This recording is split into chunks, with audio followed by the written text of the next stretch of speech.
All right. Good morning. Good I want to morning. welcome you all here. My name is Debbie Hayes, and want to welcome you to the Summer Sunday School program of Demystifying Disabilities.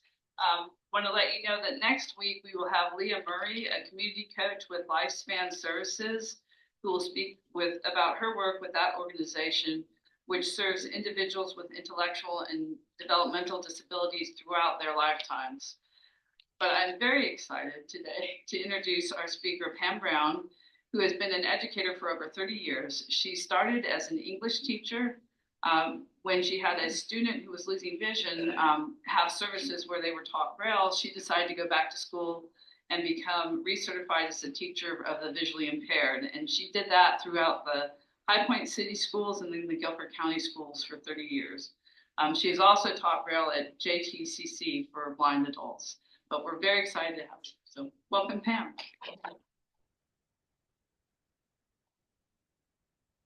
Thank you all for being here today. I'm excited about this topic. It's a really important one for me. But let's begin with a word of prayer, please. Loving God, thank you for creating us in your image. Help us to delight in all of our gifts and challenges, knowing that your presence sustains us and helps us grow. Open our hearts and minds so that we can more fully experience your love and grace, and help us to be more mindful so that we may be more loving and gracious to others. Help us to remember that we do not see things as they are, but as we are. In your holy name we pray. Amen. Thank you again for coming today. So today we're going to be talking about visual impairment and blindness. And I'm hoping that in our brief time together today, I can broaden your awareness and your perspective of what it might be like to be a person with a visual impairment. Also, I have lots of stories and experiences to share with you from the people that I know with visual impairments. And that I would love, most people don't know anything about Braille, so I would like for you to have a little bit of an introduction to that, because you probably see Braille around in the building here at the church, or if you're in a public building anywhere, you see it in the elevator and so on. So I hope you can have a little bit of an introduction to that before you leave today. Okay, so Sorry, I clicked. Sorry, I gotta figure out what I'm doing here. There you go. Okay, all right. So let's just start with the beginning of our own biases. You may not have had an experience with a person who is blind or visually impaired, and you may have just some ideas in your head of what that might be like. And unfortunately, I think sometimes people have a negative perspective. They might feel sorry for someone who's blind, or might be afraid of what that experience might be like.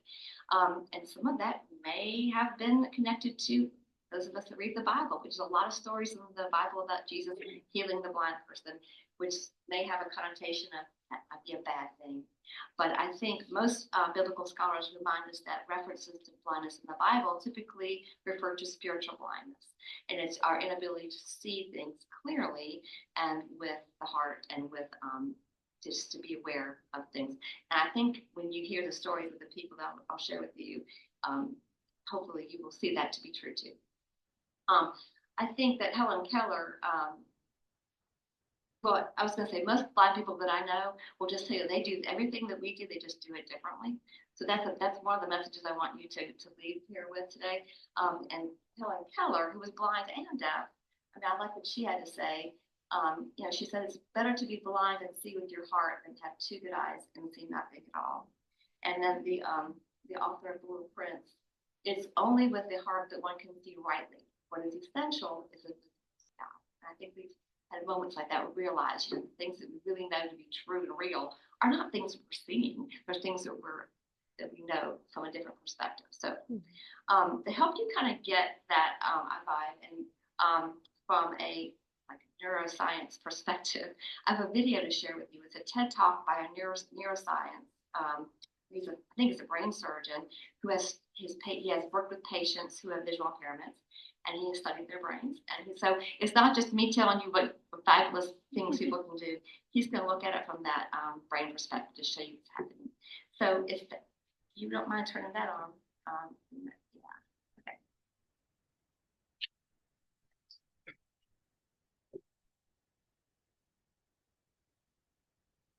I'm going to ask you to do something for me. I'd like you to watch this video and imagine you're standing at this intersection. Traffic's going back and forth. People trying to get to where they're going. Busy, busy day.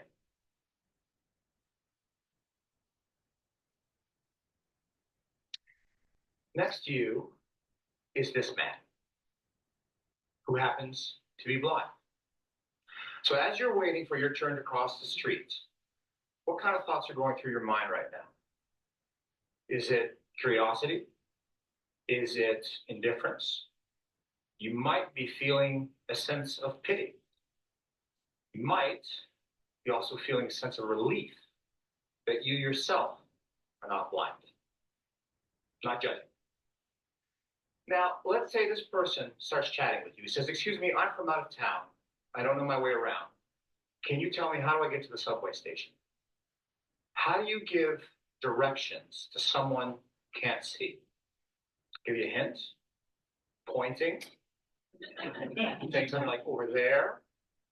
Not very helpful for a blind person. Let's make this really interesting. Let's say now, all of a sudden, you can go back, please. Let's say now, all of a sudden, you lose your sight. You become profoundly blind. You see nothing in front of you. And by the way, the light has changed, and it's time for you to cross the street. Now, what are you thinking about? Right? So obviously, a very, very scary feeling. Right? Now, this is completely hypothetical, and I'm not suggesting you shouldn't stand next to a blind person because somehow this is contagious, you'll lose your sight. That's not the point at all. What I'm trying to say here is that as a blind person, they're not necessarily scared the same way that you are. And it's normal that you're scared because you are highly dependent on your vision to find your way around. But a blind person has learned to adapt and not worry about these same sort of things. Now, Pierre Millet was a French writer, blind himself, and he said a sighted person judges the blind not for what they are, but by the fear that blindness inspires. In other words, the way that we judge people, the way that we think blind people can and cannot do, is largely driven by our own innate fears and how we think about what it must be like to be blind and to lose our sight. But again, this is a misconception. We're scared. And it turns out that the American Foundation for the Blind conducted a survey. They asked 1,000 people to review a series of health conditions and say, which one do you think would have the greatest overall impact on your quality of life? And number one was blindness, ranked higher than AIDS, cancer, stroke, and heart disease, all four of which are potentially life-threatening conditions, right? Now, I can tell you from my personal experience, I never had a blind patient who died from being blind. But yet, as sighted people, what this survey tells us is that we would rather live with a potentially life-threatening condition and take our chances than live as a blind person, right? Where does this fear come from? Why are we so scared about blindness? And I think like many things in life, we're scared about what we don't know, what we don't understand, right? Now, the important thing to think about here is there is a way to understand this. And if you want to understand what blindness is, you have to first understand what it's not. So it turns out I like to go to cocktail parties and events, and I ask people, what do you think it's like to be blind? And I realize I don't get invited back very often. I know, right? When I do, this is what I hear. This is the answer. Darkness, black, dense fog. I had one person tell me that blindness must be like being locked inside a coffin. But I assure you, as a sighted person, blindness has nothing to do with living in the dark. And here's one way I know. This is Eshref Armand. He was born with one eye. The one eye he does have was severely damaged at a very, very young age, possibly even from birth. And despite being profoundly blind, Eshref is a painter. I'm going to show you some of his paintings. As we're back at third quarter planning, Adams is quarterbacking this project and she's looking pretty tired, Jim. She's stuck though. And I YouTube. Sorry.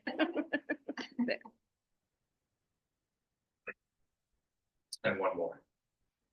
Now, all of you as sighted people can completely understand the contents of his paintings, right? There's nothing in here that would suggest that this was done by a blind person, right? But you have to wonder, how can you paint an ocean scene if you've never seen an ocean? And the answer is, behind his eyes that don't see, is a brain that does see. And how do I know that? Because we looked inside his brain. We used a technique called functional magnetic resonance imaging, or fMRI. This is a brain scanning technique that allows you to look inside the brain and identify parts of the brain that are associated with a particular task. So we asked Ashraf to lie in the scanner and make a series of drawings for us. And what we found was this spot of activity in the back of his brain called the occipital cortex. Now, why is this interesting? Well, it turns out this is exactly the same part of the brain that's active if you're a sighted person looking at drawings and paintings. So this is the visual part of the brain in someone who's sighted. But Ashraf is blind. He's using exactly the same part of the brain to paint, right? So when you think about it, maybe blindness is just another way of seeing. Certainly at the level of the brain is actually quite interesting. In fact, I asked Ashraf, why do you paint? And he said, I paint because I want to show the world the images that are alive in my mind. And when I paint and I show my drawings to sighted people, and they tell me what they see, I feel connected to the sighted world. Clearly, this is not somebody living in the dark. So let's now move to our situation, or our friend that we met earlier, who's trying to find his way through the city. Does he have an image of his mind as he's walking through? How is he able to find his way? Well, how do you find your way? Well, you use tools. You may have navigation in your car. You may look at maps, for example, and you use the information that you gather from your sight to make adjustments, gather information, identify landmarks. Blind people are exactly the same. The only difference, of course, is they're not using visual cues. So our friend, for example, is listening to traffic. He knows that when the traffic stops, that's probably the safe time to cross. He's also feeling vibrations in his cane when he's tapping on the street to follow the sidewalk. And he knows that when the cane drops, that's the end of the curve, and that's when the street starts, for example. But there are situations that blind people find particularly challenging, and that is when they arrive at a place that they're not familiar Oh, sorry. you're with, right? This isn't, very, very surprising. Think about if you go to a large shopping mall or an airport, for example. It's very, very hard. This is a fabulous video. He goes on to talk about his research, and I recommend you watching it, but it goes on longer than we have time. But I think you got the message that what he's trying to share with you is that the brain is an amazing thing, and there's lots. The Oh, mic right there. sorry. Is that better? Magic humor. So it's basically the idea that, our brain is capable of many things, and there's many portals to get information and experiences into the brain. And those of us that are using our vision, we're dependent on our vision. We think that's the main way to get stuff into the brain. But when if you've ever encountered a person with a visual impairment, that's not true. And there are lots of different ways of experiencing life. And I know this to be true because when I was thinking about what I wanted to share with you today, came across this photo. And this is a photo of just 5 of my former students out having a good time at a dinner. But what they really represent are 5 completely different visual impairments, situations, and different people with different gifts, and they have amazing stories. So I'll share a little bit. Just in looking at these individuals, you can see some of them have glasses on, some of them don't. The idea that some of us wear glasses, and glasses can help improve. All lenses do are bend light, right? So if you have a refractive error, you can bend the light, and then it can help it maybe make your vision 20/20, maybe just improve it. But for people who have a situation where that's bending light isn't going to help them with their vision, they're not helpful. So you can't assume that someone's going to wear glasses and then be corrected to 20/20. But anyway, in this picture, we have someone who was born premature. She was 1.5 pounds at birth. And if you know anything about that, they'll give babies high levels of oxygen, which causes their retinas to detach and then causes permanent scarring and limited vision. That person she ended up getting a PhD, and she has had a very full life, married and has a beautiful family. Another person in that picture was born with cataracts and if you know anything about cataracts, they remove your lens, and sometimes you can be at risk for glaucoma, which is another form, sort of a common cause of visual impairment. Another person in the video had retinitis pigmentosa, and that is the eye condition where the cells in your retina from the outside start to become less effective, and you slowly have tunnel vision until you have no vision. It's progressive eye disease. And another one was born with very, very small eyes that never saw, so no vision. It's rare that for someone to be totally blind. Most people have some sort of vision, light perception, object perception, peripheral vision, or central vision, but to be totally blind is rare, but it does happen. And it still is amazing that all these people can do, and the things that we do, they just do it slightly different. So I want to go to the next slide. Okay, so this young man is an example of someone with absolutely no vision, but he wanted to play the drums and percussion in middle school and high school. So he was in the band in middle school. He was also in the marching band in high school. And the band director said, okay, we could do this. So they put him on the timpani. They put him on a specific place in the field, and he traveled with the band, home games, faraway games, performing in competition. And he was actually playing in the 9 o'clock service. So he's still playing music today. He's also really adept at all things Apple. If you have an Apple phone, computer, tablet, he knows how to maximize all those apps, and he can do this better than we can. So he's an amazing person. This next individual was one that had RP. So he was able to read print when he was in elementary school, but by the end of, by middle school, we were doing everything in Braille. And he became, I should probably keep, he actually is the first blind person to earn a PhD in computer science at NC State. And he did his research on, you can see him up there with his guide dog, Simba.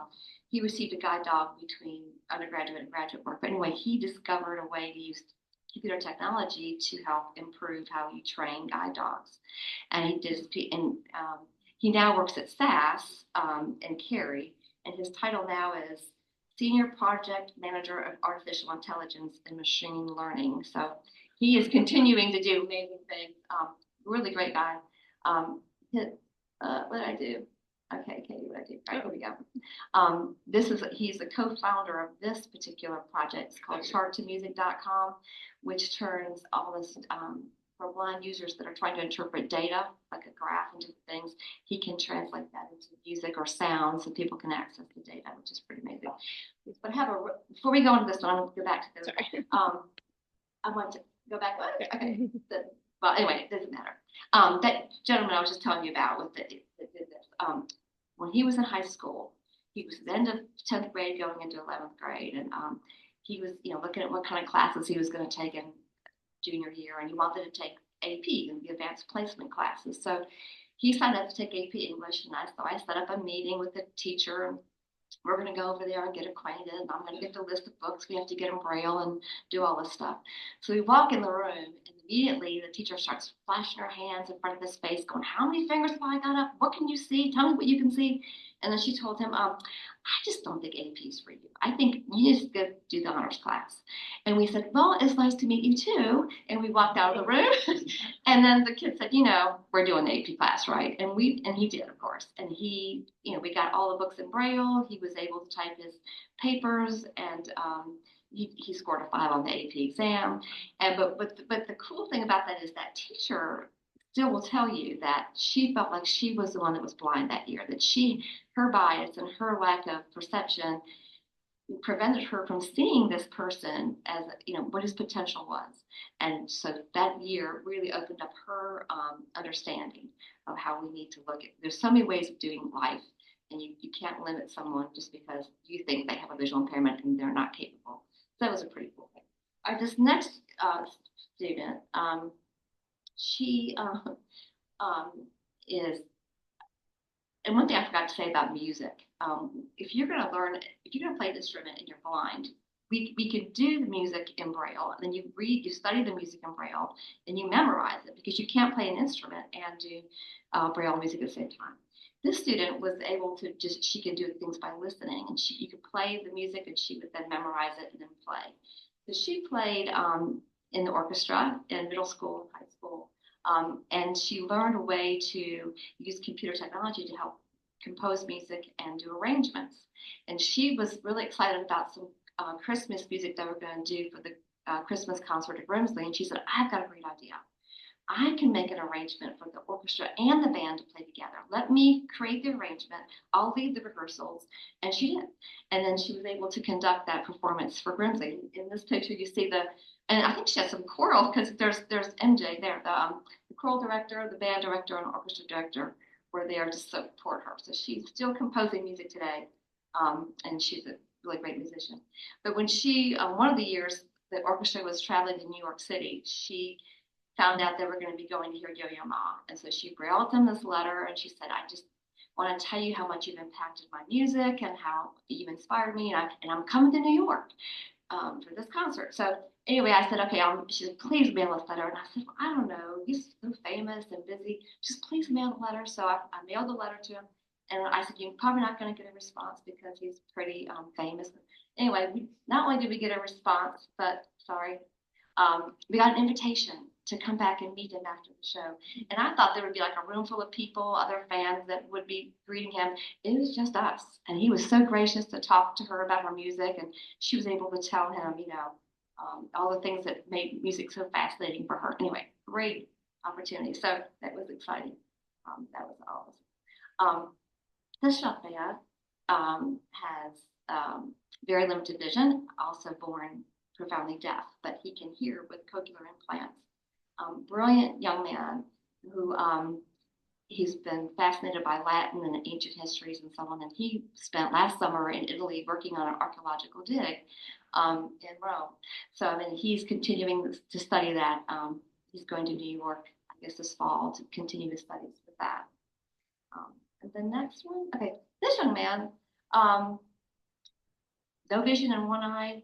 One eye has 20/20 vision in a 20-degree field. So if you could imagine looking through a straw, and that is how he's seen since he was born. His glasses pretty much has helped protect the vision he has. So he won't lose any more vision. But brilliant young man, was a swimmer in high school. And anyway, the study of Braille and the idea of language fascinated him so much. He's doing a PhD in linguistics at Carolina now. So he's moved on. And then this guy was not one of my students, but you may have seen him on the Olympics, the pommel horse guy, he has two visual impairments. And so he has really been he has strabismus, which means your eyes got outside, as well as he's got a coloboma where you're missing some of the tissue in your eye. And so when he takes his glasses off and he's on the pommel horse, it's muscle memory. He just had, that's kind of what the guy was saying about the brain. And you put the image, you put your knowledge and your experiences into the brain, and you operate from that part of the brain that's sort of visual. And that's how he was able to do his things. I wanted to read a quote that he said I thought was pretty cool. He said, people were telling him, fans were just like, wait, you're doing such a great job of, modeling glasses and making it look cool for kids who have to wear glasses in school. And he said, it's awesome being in this position. I've definitely had a lot of problems with my eyesight. For example, if I'm outside, my coloboma means I'm really hypersensitive to light, so I can't see anything. On top of that, my cross vision limits my depth perception. So anyway, he said, but luckily for me, I chose gymnastics by chance, and it was the sport that literally was designed for me and my eyesight. So the idea is, don't let anything hold you back. I thought that was pretty cool. So hopefully you got the idea. That there's so many different ways to do life. Just because you have a visual impairment doesn't mean you're excluded from having a full life. Okay.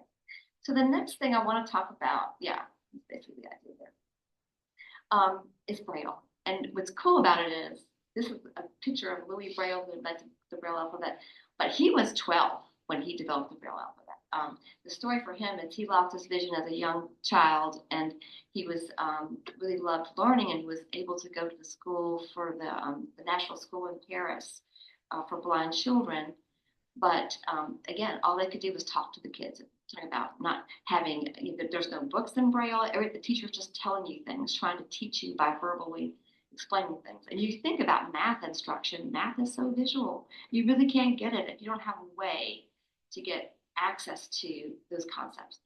And so anyway, when he was 12, a guest speaker came to the school. This was he was a former soldier, and he developed this code using 12 dots to pass secret information in the field with soldiers. So they wouldn't have to light a torch to read the message or speak. They could, anyway, it was a great idea, except that it was too complicated.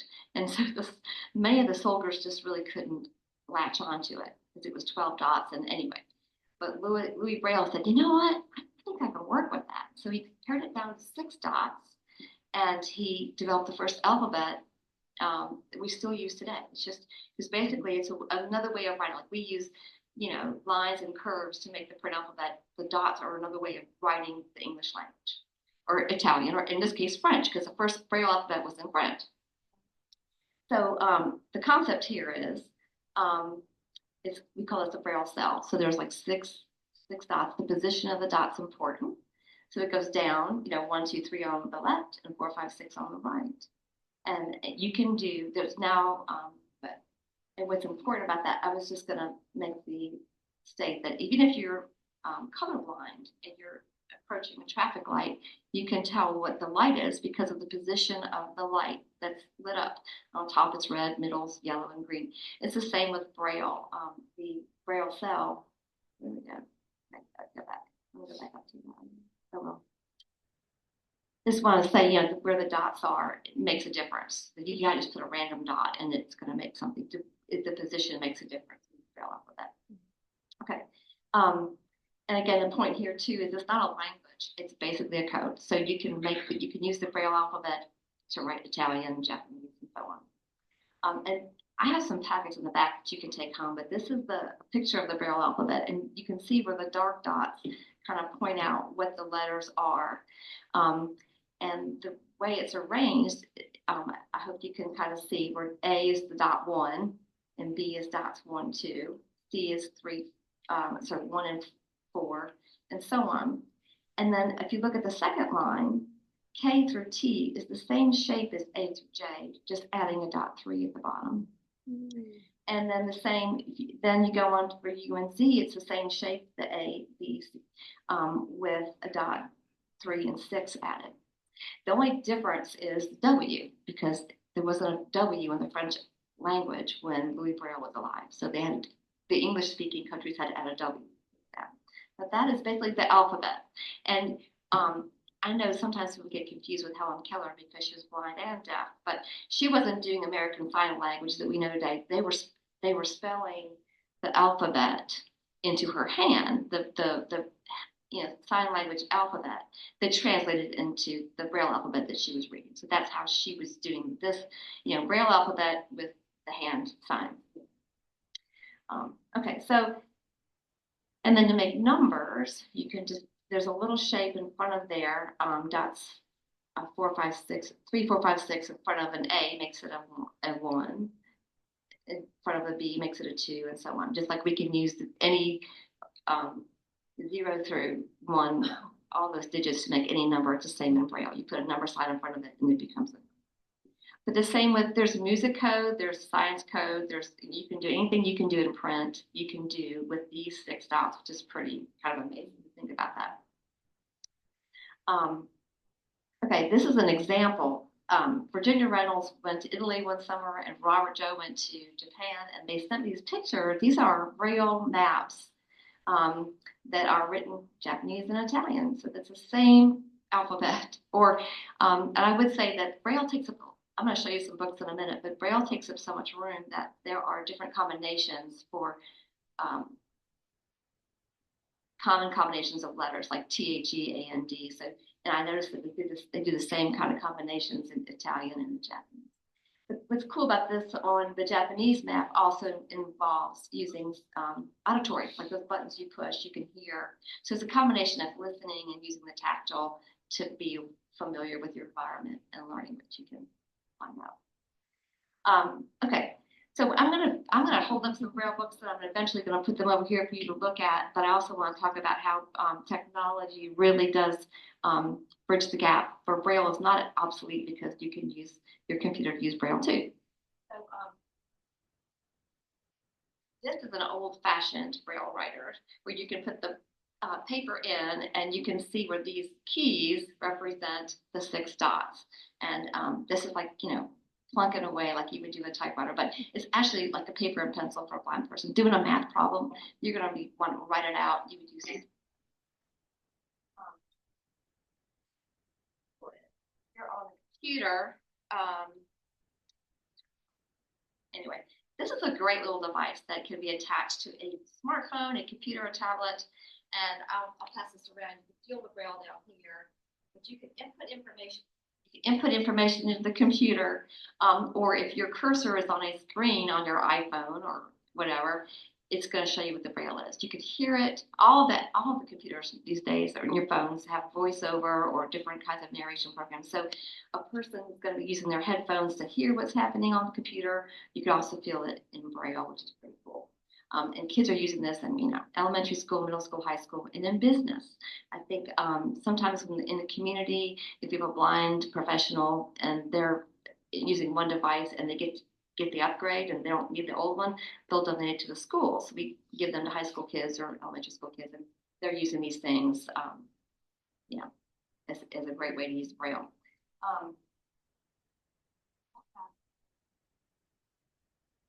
I borrowed some things. There's just so many things you can learn that you need to be, we think about most of the educational experiences you had, everything was visual, right? Everything was up on the board. They were showing you a movie, and there's just so many things you can do to provide a tactile image in addition to an auditory image to help blind students learn. So we had a lot of books, and I'll pass this around that has just an example of what you can do for teaching science and math.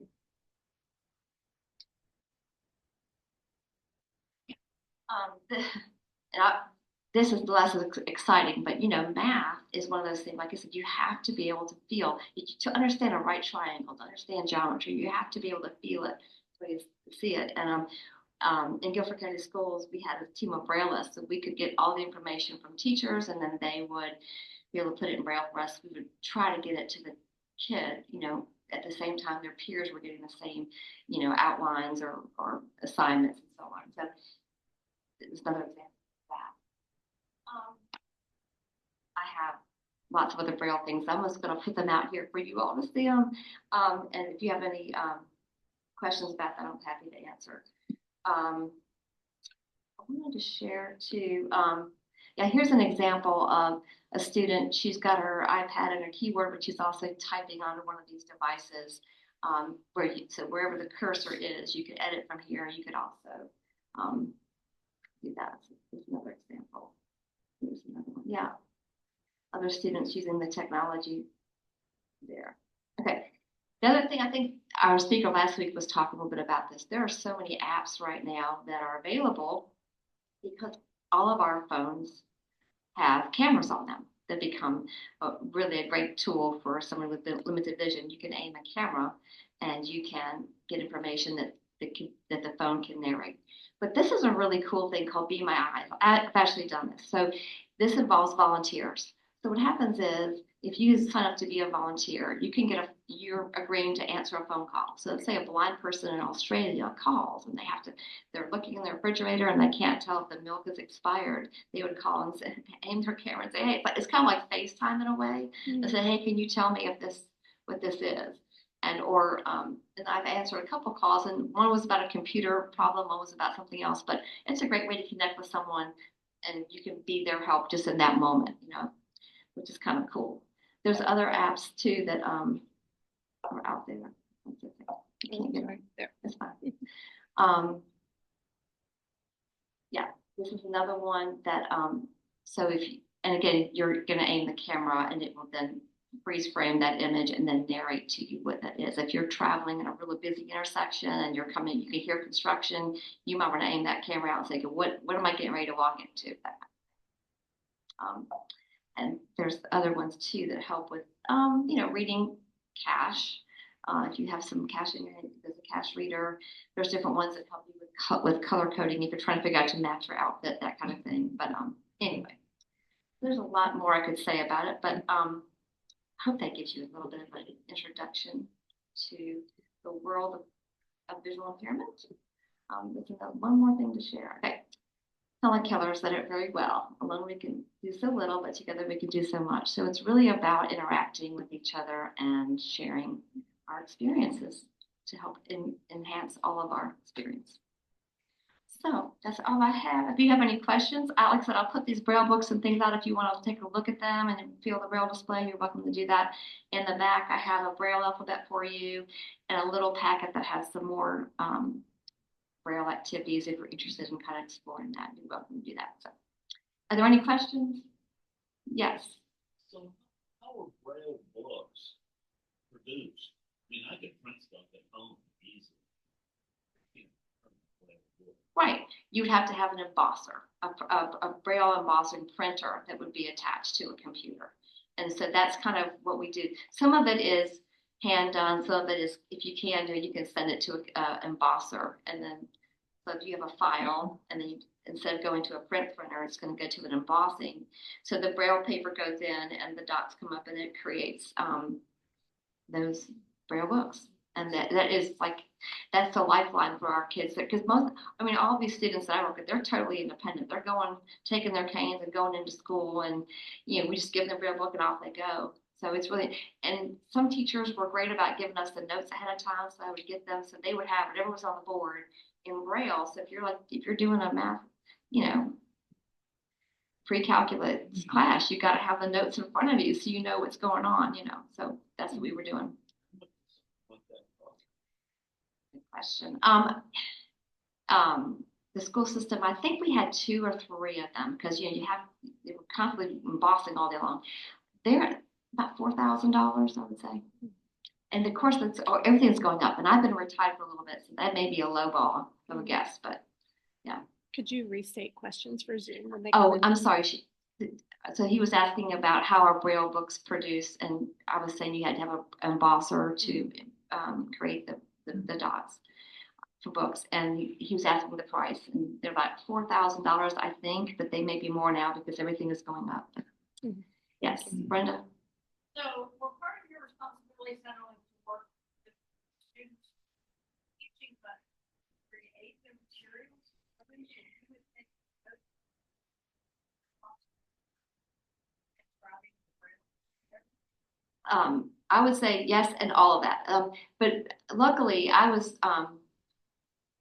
we had a great team at Guilford County School. So we had 3 Braillists. So basically, what I was doing, I would be working with the classroom teacher to find out what materials needed to be provided for the student.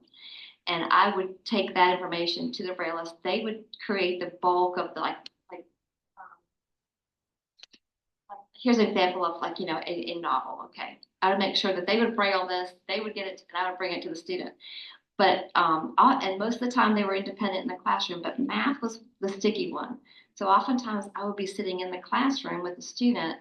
Again, we do the best we could to get things ahead of time, but in rapid fire math instruction, I'm sitting there making Braille things and making it tactile right there on the spot so the student could then do the problem and see if they could get the same answer as everybody else. So I was doing, working with teachers to help adapt things, thinking things through, how to be creative. And then students too would also think, hey, I have a great way I can do this different. I can work on this. And we would do, it would be an array of things, talking calculator, Braille book, Braille device, laptop, all of it, on the desk. And we would just be going at it that way. But it still worked. They were still able to take the same tests, as long as they had a Braille test, they could do it. And, progress through high school and college and so on. Yeah. Are there any visually impaired teachers? Good question. I know of a couple of visually impaired teachers, and many of them, I was an itinerant teacher that I traveled all across the county to different schools, kindergarten through 12th grade, but some of our visually impaired teachers would stay local in one school, and kids could come because they could still be a really good Braille teacher if you can't, you can be a good Braille teacher without vision. But there's not that many. And it's just like with the whole community of visually impaired people, like 2% of the population have the visual impairment. So there's not that many, which is kind of amazing. So, but it is important to think about blind professionals. That was a good point. Yes. Yes. What kind of speed, if someone is proficient with Braille, what kind of speed in reading could they do compared, say, to a sighted person reading a book. Now, It could be about the same depending on the student. Like some students are slower at reading. The thing about it is if you're using your fingers, you're gonna be moving left to right across it. Whereas our visual, we can see the whole page at the same time as well as the word at the same time, right? So it's a little different, but I mean, I've seen kids just, their hands are flying. I would assume that they would develop, if you taught me a few things of Braille, I'd say A, C, A, D, gap. I assume that someone proficient at it would probably be able to Cat. very quickly. It's just like us when we were learning to read. When you were first in kindergarten, you're saying C-A-T, and you finally realize that word's cat. But then every time you see that word, you remember that's cat, right? It's the same with feeling it. First you're learning your Braille alphabet, C-A-T, and then you see that's cat. And your hands don't have to hesitate. You just recognize that. And I would say that, I read Braille. I read Braille just like I read print, mostly visually. I can read tactily, but I'm much slower tactily because I haven't developed those tactile skills. I haven't needed to. Someone who doesn't use their vision, relying on the tactile sense is really, really sensitive, and they can just fly. When you look at this book has talking about embossing a book. This is double-sided Braille. Like you can print on two sides of the paper with print. Wow. This is two-sided Braille. I cannot read two-sided Braille. I mean, I'm very slow at that. Mhm. But that saves space. Otherwise, this would take like some novels are like 10 volumes depending on the book. The math books, for example, would be like they would come in a box, 12, 13 volumes, and so we would just give them to the teacher like here's 10th grade math teacher. Here's the Braille book for your student for third period, and they're like, where am I going to put this? But I said, well, just take out one volume at a time, and you just do it as you need to. But yeah, so yes.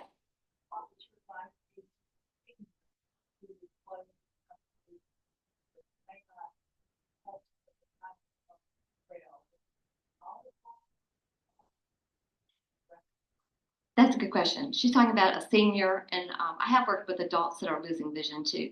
And she was asking about is it appropriate to learn Braille? And I would say that there are benefits to having some tactile things in your home, as well as using the apps that you can use to help enhance your your independence. It would be a multi-approach, auditory as well as tactile. Changing lighting. Lighting can make a big difference. I didn't really talk about any of that, but lighting is huge in how you can see something. Changing the contrast on things, like the appliances in your home, changing the things that you use frequently. When I say contrast, instead of having like black letters on a white background, you flip it so you've got white on black. It's huge. It really helps. And there's little things you can do, like in your washer and dryer, to make a tactile interface, so you don't have to look at where to put the dial. You can just feel it. But definitely, the smartphones and the tablets are just really set up to help. And so, I mean, it's just a matter of figuring out what tools help you and getting familiar with how to use them. But there's a lot out there for them. Yes. Are there any adjustments made in Braille for size of fingers or sensitivity? Nope. Well, I mean, I take that back. When you're first learning, how like with little kids, we have big print. Okay, we start off with Braille. I was talking with someone. We do egg cartons with with little Easter eggs. Sometimes big Braille, or golf balls and muffin tins. But when you get to be just like when we're learning to read, like by third grade, you're reading small print. That's Braille is Braille. And the Braille you see out in the world is all the same size. It's universal, whether it's in America or any other country. And it was designed to sort of fit the typical fingerprint size. So I mean, yeah, there's some people with bigger fingers and smaller fingers for sure, but no. And the way you make a capital letter, you don't make it bigger. You just put a .6 in front of a letter, and it makes it a capital letter. Or if you want to make it all caps, put 2 .6s and it makes it all caps. Anyway, that's kind of the way it is. Yes, sorry.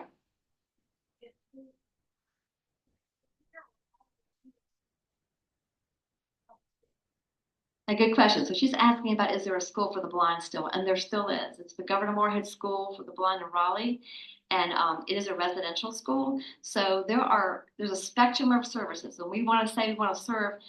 She was talking last week about ADA, and being able to provide services for all people.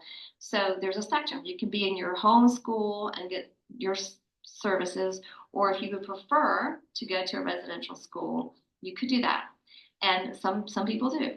Back in the day before ADA was a thing, all blind kids had to go. They had to leave their families for a week and live there and get their Braille instruction there and then come home on the weekends, which, so like 1975, it took a while for teachers to get certified and get trained up to how they could provide services for those kids in their home school. But by the 90s, that was the norm. But what's cool about a school for the blind is you get to, some of my students, I did have a couple clusters of kids. At Northwest High School, we had like 4 or 5 at the same school, but oftentimes that blind or visually impaired kid is the only kid in their school with a cane, the only kid with a Braille book. And so it's hard to have that sense of community. I mean, they had friends and things, but there's nothing like being with your tribe, So being at the government school, they have activities. So we would travel, and they have like a cool thing called the Very Special Arts Festival, where all the art is tactile. So we would get on a bus and go and see all the things they had there. So there's some benefits to that, but there's also benefit to being in your neighborhood school and with your friends and doing, the exchange between, seeing someone who's doing something differently enhances our vision. It helps us to appreciate all the ways that we see God working in the world. So it's good to have iteration too. Any other questions? Fascinated by the guy you made painting. Yeah. Somehow remember where he put color. Is that real common? I would say that the way he was describing that gentleman, he was asking about painting, and he was asking about was it common to be able to have the colors placed in a certain way. And from what I could discern, that person has some vision. So I bet when he goes out to the ocean, or he was painting some things, and the colors and things that he was experiencing, he was translating that to what he captured to put on the paper. Yeah. So I have seen lots of beautiful art created by people who have very limited vision, because they're trying to communicate what their experience of that object is in whatever sense. So it's pretty cool. My grandmother was, she developed macular degeneration when she was older, but before that she was a painter and she was always reading, and as she lost her vision, she had to give up painting, but she learned to be a potter, and she used pottery as a way of expressing her artwork then. And so there's lots of ways to do it, but no, I guess the message is every person is unique, whether they're visual impaired or not, and they're going to experience and express themselves in their own unique way. So that makes sense in math education, where it's important that the kid write something down. And what's wrong? I got to trace this and try it again. If I have to have this image over and over again, it's what I would write down. That's something that blind kids can do that I still understand. yeah. So, I was gonna say, This looks like a really clunky piece of metal, but there's paper in here. Okay, so if you're working out, let's say, a long division problem, or you're trying to work out a proof, you're going to be brailing it in here, and then if you just said that's not right, there's a little braille eraser, flattens out that dot, and you go to the next line and you start over again. And if you can look here, like I said, there's a backspace, there's a return key, and there's but yeah, so this is the equivalent to like taking a paper and pencil and just kind of plunking it out. Now, I would say more often than not, the older the kids get, the more they're doing this stuff on a computer. Like they're typing out things, and then they can use their braille display to kind of feel what line they are on the problem, and they're editing and changing it to faster than doing it this way. But yeah, and just like us, like some of you might like to have a braille book. Some of you like to have a print book in your hand, right? Some of you like to read it on your phone. Some people like to listen to an audio book. It's the same with vision impaired people. My role was just to give them introduction to all the tools out there and the skills that they might need, and then use those tools to how it fits their needs in a particular class or a particular job training program, or and these kids, they find ways to do it, so it's pretty amazing. Yes.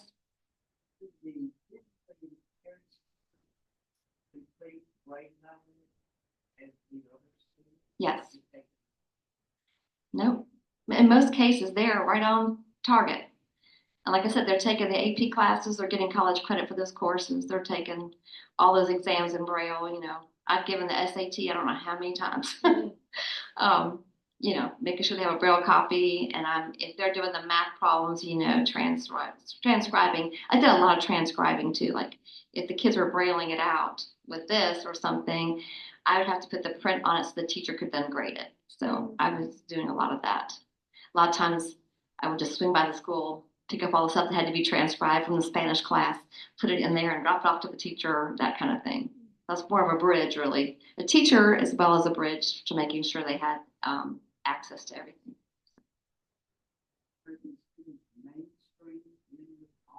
Yeah, they're in their home school, their home class. They're taking all the same classes that anybody else is doing. It's just a matter of making sure they have the tools they needed to do it. Yeah. Now, you and I had a conversation about how adaptions that teachers would make for students would actually be beneficial.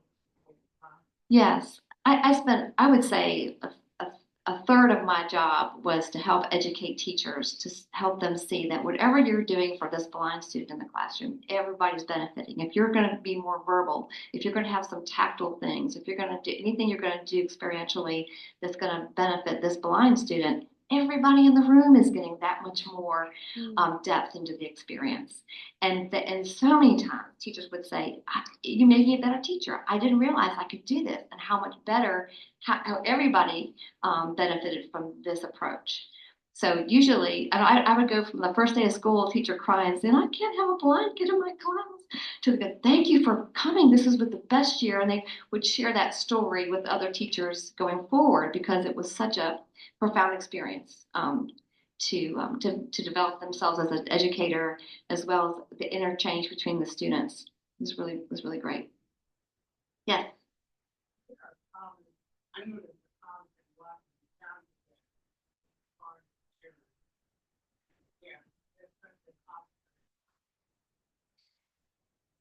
Can you say it one more time? I'm not sure I got College for visually impaired. Oh no, the kids go to there is not a college for the blind, but most of them would go to any college that they chose to.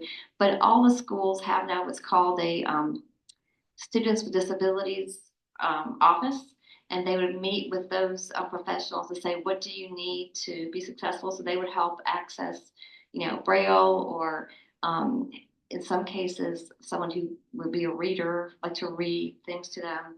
But yeah, they pretty much, and with our kids that were approaching high school graduation, we would go with them to the colleges and kind of introduce them to those professionals at the college level and help them kind of advocate for themselves. And so yeah, it's pretty amazing. It's hard for us to imagine what it's like doing our lives, because we're so dependent on our vision. But these individuals they can't figure out what we're doing. I mean, because they're so proficient in the way they do their own lives. And education is important for everybody. Yeah. Yeah, I think that goes kind of into that communication between peers too. So what kind of, how can students and their own peers kind of learn what they're going through and be there for that extra support, just like that student was there and the teacher was there for them?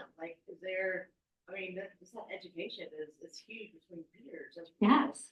Yeah. And, I think so much of what I would witness is just watching students interacting in small groups or being in the hallway and just chatting and talking and stuff. I mean, it's just such a rich part of growing up.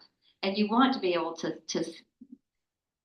know people who are slightly different than you, because it helps you broaden your awareness, right? And those children learned, if you've been, I don't know if you've been in a high school in a long time, but Grimsley High School, when the bell rings and it's time to change classes, it's a sea of humanity, right? And I've had kids who they got their computer and they got their cane and they're doing the little thing. Oh, I forgot to show you.